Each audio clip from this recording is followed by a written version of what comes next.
What's happening, everyone? Thanks as always for passing by the channel, much appreciated. Hit that subscribe button if you guys are new. Don't forget as well, please, to like and share the videos. Big thank you to everyone who's been doing that. Again, you guys are absolute heroes. Alright, so just a quick review of the boxing that went on the weekend. There's a couple of good fights. Estrada got the victory over Chocolatito. Another amazing fight. Again, just the lower weight divisions just know how to do it, man. There's just some amazing talented fighters, and I've said before, they don't get enough credit. Daniel Dubois having an absolute scare and a half. I mean, what the hell was going on there? He got clipped badly by that southpaw.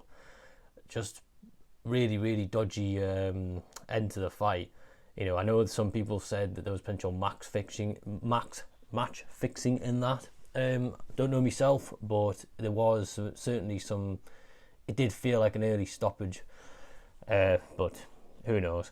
One fight that definitely should have been an early stoppage, though, was the main event.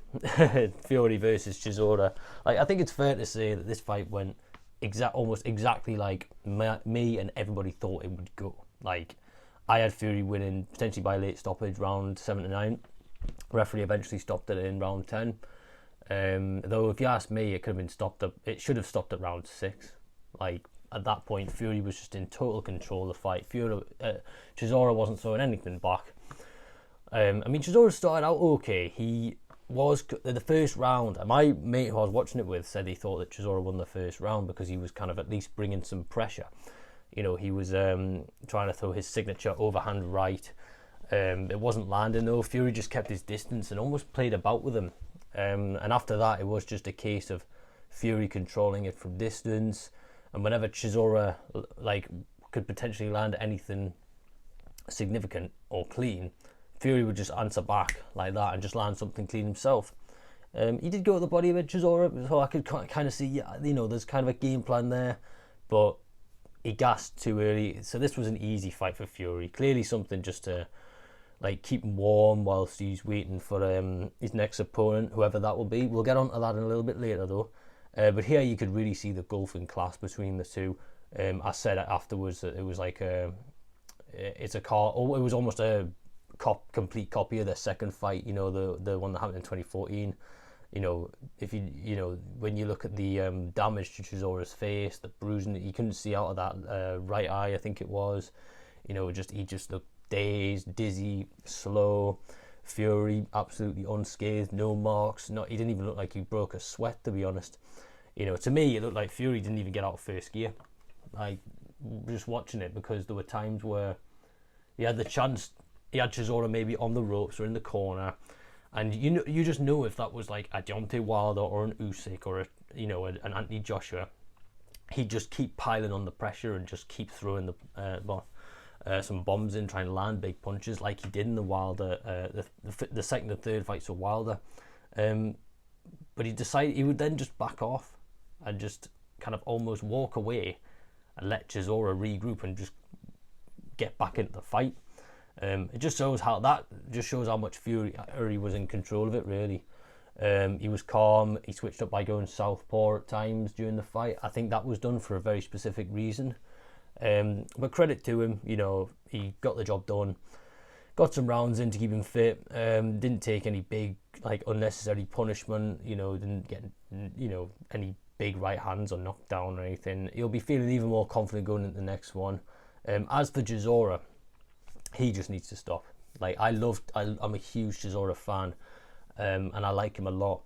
But I think time's come for him to hang up the gloves, and just stop boxing as a professional. At least he shouldn't be going in there with any more top level fighters again. Because we saw the difference so early on. From round 2, it was clear to me that Chisora just wasn't able to keep up with Fury.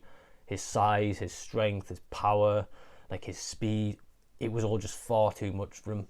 And Fury, just need to land that left hook or an uppercut, and Chisora would be almost stunned for a bit, he'd be wobbled, and because Fury was almost being kind to him, he would just kind of step back, let him regroup, and then re-engage, and plus from rounds I think 8, 9 and 10, you could clearly see the referee pretty much didn't even take his eye off Chisora because he was so worried about him. It's like the entire especially round 9, literally he spent all of it just looking at Chisora. He didn't even look at Fury because he knew Fury was in control, wasn't going to take anything. So, fair play to both of them. They got in and fought, but for Chisora, as I've said, I think he needs to stop now. Think of his family, his children, his health. He's done enough to be satisfied. Like the guy, he's made millions. Like he's fought so many people. Like his resume is incredible. He's a popular guy. He's got loads of fans. He won't ever be a world champion. Like he's had 2 attempts at world title fights now.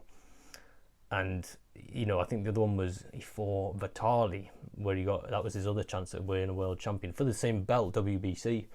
He didn't win either. Enjoy your money, enjoy retirement.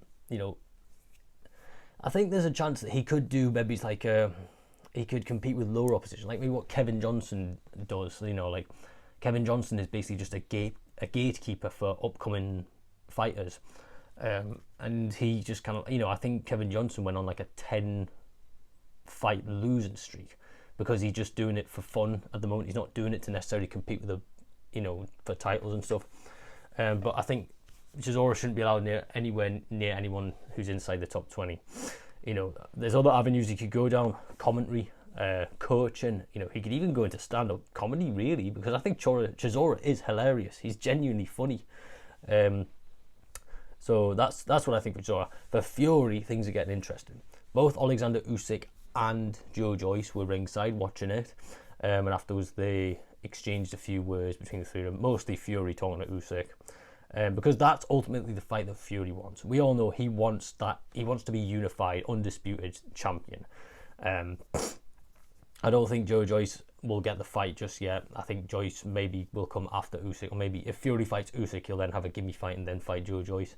But I like that Joe Joyce is at least getting himself amongst it. Like that's why both of them kind of impressed me, because they both, Usyk, Joe Joyce, I'm not sure if Dillian White did it, but Deontay Wilder did it when he turned up to Fury's fight with Pianetta. He actually just showed his face and said, "Let's get it on." Like, it's the one thing that AJ annoys me, that he never does that. He's only done it at Dillian White's fight.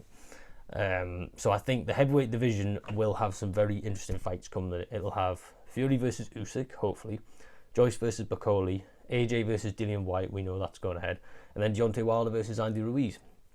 There's some fantastic fights there. Although I would prefer Andy Ruiz versus Dillian White and then AJ versus Wilder, but that's just me, because I think they'd be better suited fights. But either way, the heavyweight division is looking really, really good, and I think 2023 is going to provide us with some really great fights for the heavyweight.